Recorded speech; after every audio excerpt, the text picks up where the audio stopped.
Hey everybody! Hey friends, It's Raina, and Droo. and we are Instant Movie Reviews on YouTube. We have been best friends for 20 years. We see a lot of movies. We do. And we decided to start this channel where we review videos as soon as we get out of the movie. We're in our car. We're in my car outside the movie theater about to go in, and we are seeing the independent thriller Relay today. Going a little bit less Hollywood this time. Do you remember who stars in this one? So this is Riz Ahmed, who was Oscar nominated for Sound of Metal, and Lily James. James, love Lily James. And Sam Worthington, who most people know as the main character Sully from Avatar. Yeah, he's so funny. We're so used to him being blue that when you see him in other films, it kind of makes you think for a second. So what is the premise of this film that you're gathering from the trailer so far? So everything I know is from the trailer, which I watched a couple hours ago, and Lily James is a person who's gotten a hold of some sensitive information, and she's actually trying to, according to the trailer, return it. To whoever I guess that she took it from. And she reaches out to Riz Ahmed's character, and they use like this transcription service, I think for like the deaf or something. So literally they'll speak, someone will type it, and then they'll get the message on the other end. And the reason they're doing that is that there's a law that prevents the person who's typing it from disclosing what has been revealed. So they're trying to use this relay service as a way for him to help her get out of the danger that she's in. So it's like an espionage kind of thriller kind of thing. That's really cool. I have an interesting story about personal experience with that. Remind me when we come out of the movie, because I think it's going to actually compare a little bit. As long as it doesn't spoil anything. Yeah, obviously I'm not out here like trying to like blackmail another company or something like that, or return stolen materials, but I do have a weirdly relevant story about using that service for the deaf, so we'll talk about that afterwards. Interesting. I really love Lily. I loved her in Pam and Tommy. I really love Riz. I loved him in Nightcrawler. And Sam Worthington, love him in Avatar, but I have seen him in a few other roles where I do enjoy him. He's often playing like a cop or the military type or something like that. Nightcrawler was so creepy. Just you mentioning that, it's like I'm getting flashbacks of watching that movie with you and being so uncomfortable. Yeah. And we did see it together, and we saw it with my husband too, like before he was my husband. It was a creepy movie. Jake Gyllenhaal was great. If you haven't seen Nightcrawler, be careful, but it's a good movie. Drew and I, this is a bit of a slow few weeks because we've seen all the big blockbusters. So the things that are coming out are sort of these fringe things, There's also a local film festival. The Toronto Film Festival is going to be starting soon. So there's a lot of stuff that I think we're going to start hearing buzz about that's competing. So I feel like the theaters are just not releasing anything too crazy at the moment. There's nothing like on the immediate schedule. I want to check out that Chinese animated film Ne Zha 2. I might see that on my own and do one of my little vertical short videos. You have to find the first one to watch because it's a sequel. I know it's a sequel, but it's made like $2 billion, and I feel like the first one did really well too. I looked it up. Yes. So I want to see that, and other than that, there's really not a lot on the release schedule. So we just thought we would pick something random. We like the actors who are in this, and it's a good chance to get out and spend a little bit of time together. Some of our favorite movies that we have seen have been the random ones where we've just decided to go, and then we've been like, what the heck, we love that. Bullet Train. Yeah, Bullet Train was great. We never had the opportunity to post our review for Black Bag, but that was a really good one as well. Maybe someday I'll go back in the archives and post it with just like a little bit of text being like, this is really old, but it's still fun. This is our very not instant review. Very not instant well, it was review. Instant at the time we recorded it, but anyway. Anyway, we're going to go in and check this one out, and we'll let you know what we think. See you in a few minutes. So we're trying something different. We usually have a little interlude that's a minute or two long, and just to sort of bring the time down on our videos, we're trying it without it, and we're just going to see how it goes today. So we just got out of the movie, and as always, there's always some weirdo in the movie who talks, and I was really happy that a lady in front of me asked the talkers to stop talking. But then towards like a really pivotal part in the movie, this woman in front of me, this much older woman, starts chewing on her plastic water bottle, and it's making like the crinkly plastic, and I'm just like, what is wrong with moviegoers today? Like, why are you going to a movie if you're gonna make this much noise and be ridiculous? Like, maybe I don't this get was it. Like a special screening for like the local mental hospital. I shouldn't say that, but yeah, there were some interesting characters. She was literally holding it and being like pushing it while she's like, I don't know, she was like stimming on it or something, like, I get it, I have ADD, like, you like to fidget, but it was like, I can see if it was a super stressful movie, but I wouldn't say that was super stressful. No, it was interesting, and it was twisty, very loud way to like self-regulate. I don't know. Yeah. And then I could hear her making really loud observations just a little too late, like just a little too delayed after the point. Then she'd be like, "Oh, that Ah! was da, and I'm like, "Oh my god." So, Drew, try to give us a summary without spoiling. Just a general summary of what Yeah. the idea of the film was about. So Lily James works for a company, and she's gotten hold of some secrets of some, negative consequences of the work that she's been doing. And she was planning to be a whistleblower, but then she changes her mind and she wants to figure out a safe way to return the documents and to get the sort of corporate mercenaries who have been hounding her off her back. And she ends up hiring Riz Ahmed's character, who only communicates through this relay speech to typing service that is ostensibly for the deaf. But the people who are working for that company, who are doing the live reading, are all getting very well aware that their service is not being used for what's intended. And I honestly expected maybe them to do a little bit more with the relay company people realizing they're being used for a Well, the purpose that's ending not intended. the ending made me wonder, without spoiling the ending for the audience, but the ending made me wonder if his actions at the end were like, here's a thank you, Yeah. or if his actions were like actually part of an agreement. Yeah, I was wondering if maybe it would loop in the relay people a little bit more than it ultimately did, because that those people who are working there having to read those messages were like, oh, we're involved in something that we don't want to be involved in. It was a very good cast. Yeah. Once again, killer soundtrack, Mm-hmm. like really good music choices and audio choices. I said to Drew that it created a lot of tension with very little actual action or anything going on. Mm-hmm. So there were times in the movie where I was just like on the edge of my seat. I will say I guessed the main twist by about halfway through, and then I just kept validating it in my mind. I was like, yep, yep, Yeah, yep. I didn't at that early, but I also clued in towards the end. But I'm not sure that I would say that that's a negative, because sometimes realizing where it's going, I don't think it's necessarily a bad No, thing. I found it like enjoyable because I was Mhm. like, oh, this is confirming my theory. This is confirming my theory. And then the second part to the twist, I guessed about 10 minutes Yeah. before that was revealed. Mhm. And it's not even that I think it was necessarily all that obvious. I think Drew and I just consume a lot of mystery Mhm. type content. And we even said it reminded us of a few mystery authors, kind of crime style authors. So Val McDermid, Harlan Coben, like those were just ones off the top of my head that I Mhm. was like, this is a very them feel to Mhm. it. Or even some of Stephen King's more recent, like less supernatural and more like detective-y kind of stories. Yeah, and even though it didn't necessarily have a detective element, you felt like the detective watching it, like Yeah. you're trying to understand what's happening. So at the very beginning, I was worried the movie might be a little bit slower than I was expecting, because the opening of the movie is very quiet. There's stretches with no dialogue, lots of scenes of like just people walking, and I was just like, okay, I'm jiving with this, but I'm hoping it's not going to be this slow I did all the way actually through. wonder in the first third of the movie if Riz's character was deaf, and that Hmm. was the whole reason for using the relay service. So, story time about the relay service. This is a real service, and they have it in America and Canada. And I was contacted once used by somebody using it. So early on in my mermaid career, and it would have been around the time we met, when I first, but after I first started doing it, and I was working at an establishment behind us. So I'm not going to say it Oh on yes. camera because I don't want people. I've learned my lesson. Back then, I used LinkedIn. And in order to have a LinkedIn account, you had to verify it with your phone number. So your Mm. phone number had to be attached to it.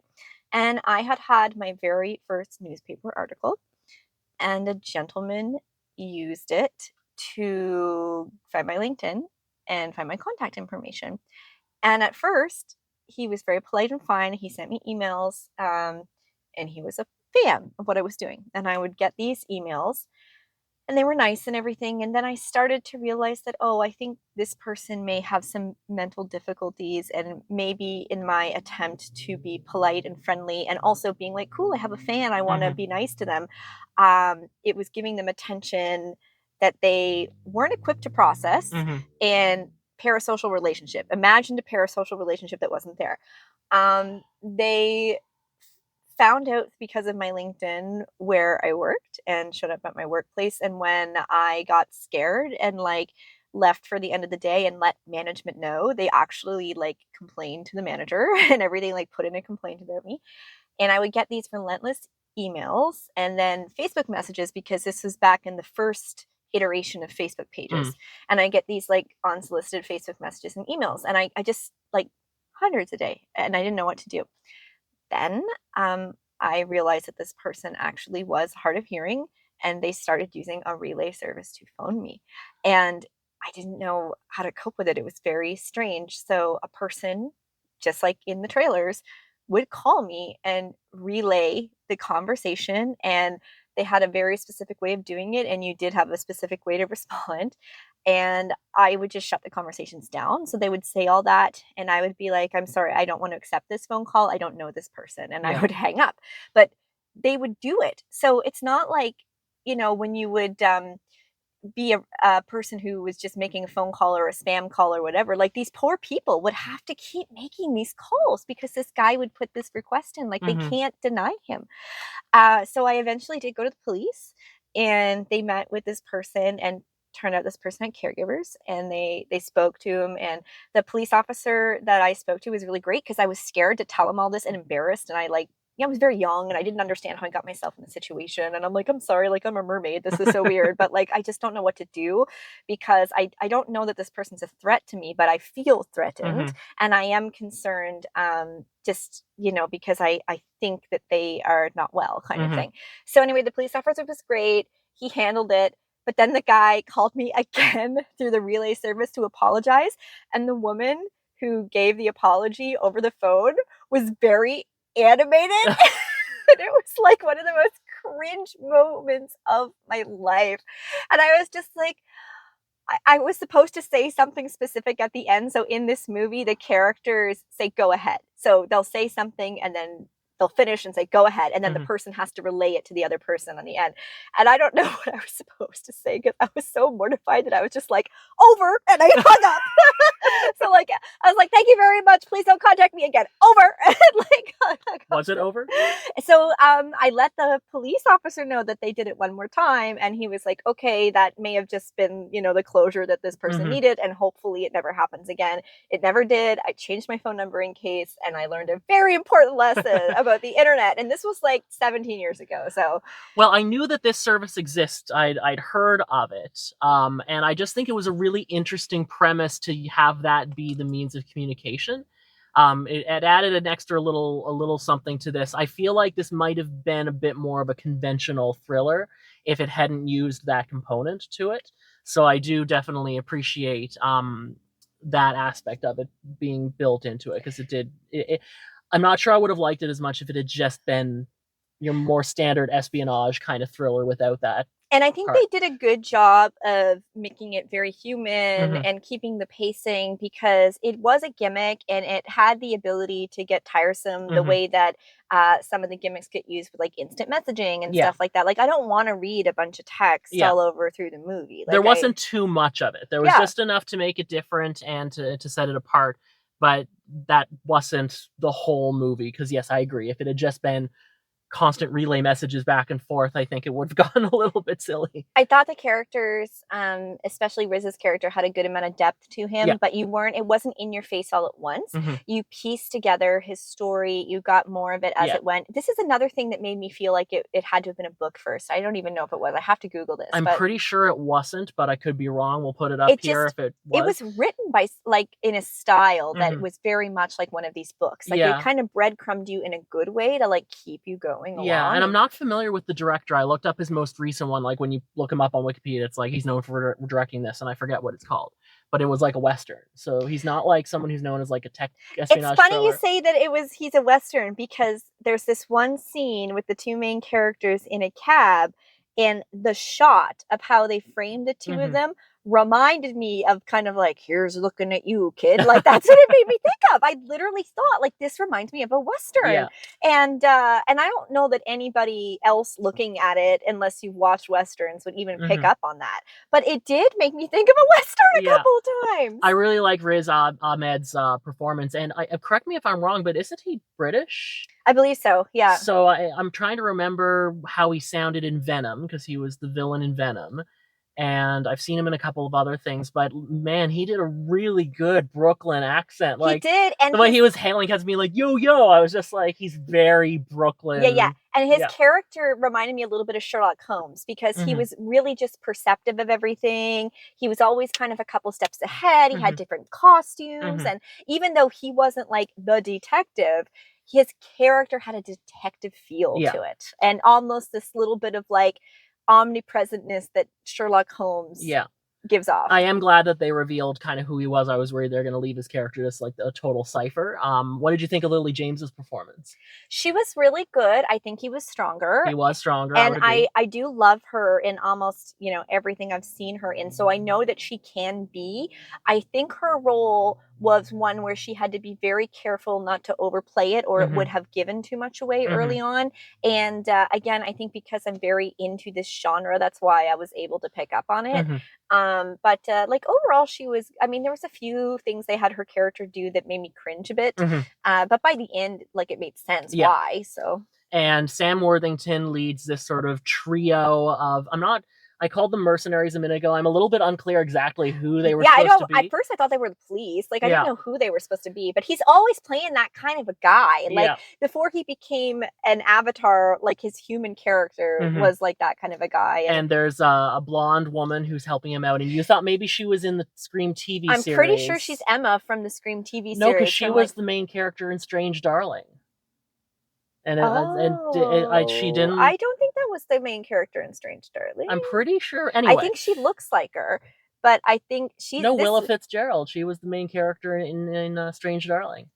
Because I remember thinking she was a little bit wooden in Scream and being blown away by her performance in Strange Darling. Okay, so I'm not sure who the actress was, but I do agree she looks similar to her. I'm pretty sure that is her though, because she has that little dip in her lip. We'll have to look it up, and again, we'll put it here if it was Willa Fitzgerald. There was a third guy with shaved head, very good looking guy. Don't know who the actor was. We have to look him up because he was in something we recently saw. Because as soon as I saw him, I was like, oh, that guy. Like, handsome. I enjoyed watching him. Yeah, and he was kind of like the dumb guy. Like he was like the dumb muscle. I liked him. And then there was one more from their little mercenary group who didn't really get many lines. But there's one point where Sam Worthington throws a binder, and I think it wasn't meant to bounce, and it bounced at this guy, and he like jumped, and it seemed like a genuine like, oh my god, this is going in my face. And I'm like, I feel like if there's a behind the scenes for this movie, it's gonna be like, yeah, that wasn't planned. That happened for real. So overall, what do you think going out of that? Like, we didn't know too much going in, so did it meet what expectations you had, or what are your feelings walking out? It felt like a comfort movie. I feel like the tone of this movie, I feel like Riz carried it, and I feel like the tone of it was better established in like Black Bag. Like I felt like I had more buy-in in that very kind of similar tone, more like intensity, and even though they're kind of like different stories, like they reminded me a lot of each other with certain aspects. So like for me, Black Bag was stronger. I think it was worth seeing like for Riz alone, and I think the average moviegoer is not going to predict the ending the way you and I did, because we're just so into this genre. You know, so I feel like the average moviegoer would probably rate it higher than me and enjoy it more. But to me, it's about a 7.5. Like, you know, it wasn't bad. It wasn't like anything groundbreaking, but I am kind of happy that we saw it. Like, I'm slightly more positive. I'm at an 8, so not like ridiculously higher than you.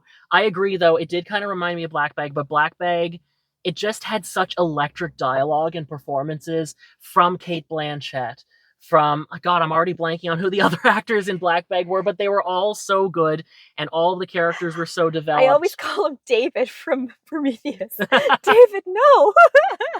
But Michael Fassbender. I just feel like maybe if the mercenary characters had been developed a little bit more, maybe I would have enjoyed that a little bit more. But it's still an 8 for me. Like, okay, yeah. I was entertained. I thought that the relay twist of it was good, and I like a good kind of paranoid thriller like that. It feels like it has the potential of a theme for a TV show. I could Mhm. see a TV show being based around relay folks, Yeah. like, and doing that, and brokering or doing all, like, any kind of stuff, you know? If I did a sequel, you know what I would do? I would have it that the relay people are like, we're being roped into something, and maybe they start looking into things because they're supposed to be like confidential about what's going on. But if I was writing a sequel to that, I would have the relay people be like, this is not what our service is supposed to be used for. We need to look into the Or shady dealings somebody that are gets going on. really invested and Yeah. wants to protect somebody or Yeah. something. Like, it does have the potential for that. But Yeah. yeah, so not a whole lot coming out in the next few weeks, but we will hit a lot more in September. Hmm. We want to see The Conjuring. That's Hmm. going to come out in September. Can you recall anything else coming out in September-ish? Oh god, I should have looked at the list before we did this video. Really, I'm just kind of wanting to see Naja 2 to see what the big deal is about, but I know there's other stuff in September. I just can't think of it right now because it's late. And also, I'm bleeding. I don't know why I'm bleeding, but I went to the washroom after the movie and then I looked down and I've Oh got my this God, like he's like the only person I know who committed to cut himself at a movie theater. And you did it to your tongue last time too when we were here with your well, partner. but that I bit my tongue while eating a Subway sandwich. It's amazing I'm still alive. Anyway. But right now, if you see me like periodically looking down during this, it's because I don't want to get myself covered in blood. I just wanted to see a spy thriller, and instead I somehow cut my arm in the movie theater. I don't know how you did that. I do have like napkins. Do you want a napkin? I will Like take, just I will take something? that. Anyway, but we're both fairly positive about this, and I'm glad that we saw it. If you see it in the movie theater, since we are in a drought right now of like nothing coming out, if you want something that's kind of twisty, kind of espionage, paranoid, Twisty like my phone yeah, that we're trying to film with. we're also trying to find a new setup that might give us a bit more stability for this because poor Rain is having to hold the phone during these reviews. And we're going to experiment a little bit with like trying to make our videos a little bit tighter, and we're going to see what works through our analytics. So you might see little changes here and there. Mm-hmm. And Drew and I are laughing like we're trying to tighten things up. And I told you all this big long story about a relay person who had to call me, and it's already been like a 20-minute video. So Yeah. At least our intro was short. yeah. All right, guys, you can like and subscribe, and there is a new feature that we would love if you would use. This is cool. Within the first 7 days of a video being posted, this will be rolled out. So if you don't see the option yet, you will see it. You can choose to hype our video because we only have 50 subscribers, which to us is a big milestone, of course. So thank you. But because we are a smaller channel, you can help us out by pressing the hype button. Every week, you get 3 hypes that you can give out to any videos that you like. The more hypes we get, the more visible our videos will become to people who wouldn't normally see them. So we really appreciate if you would do your free hypes on us. People can sort of pay to play, so they can pay for hypes if they want to, and we're certainly not asking anyone to do that. We don't get any of that money. It just goes to YouTube. But use your free hypes for us if you're willing to. It will help us out. Yeah, we just really want to get it out to more people, get more feedback. We just want to keep evolving as creators, tighten these things up, and maybe one day we'll be a few people's go-to channel besides our like parents and friends. We can start having a little bit of income coming in, maybe some insurance when I get injured at the movie. We'll start with upgrading our gear. We'll keep upgrading our gear. But anyway, please like, subscribe, consider giving us a hype, give us a comment, let us know if you've seen this film and your thoughts on it. We'll see you soon. CGI shark. CGI shark.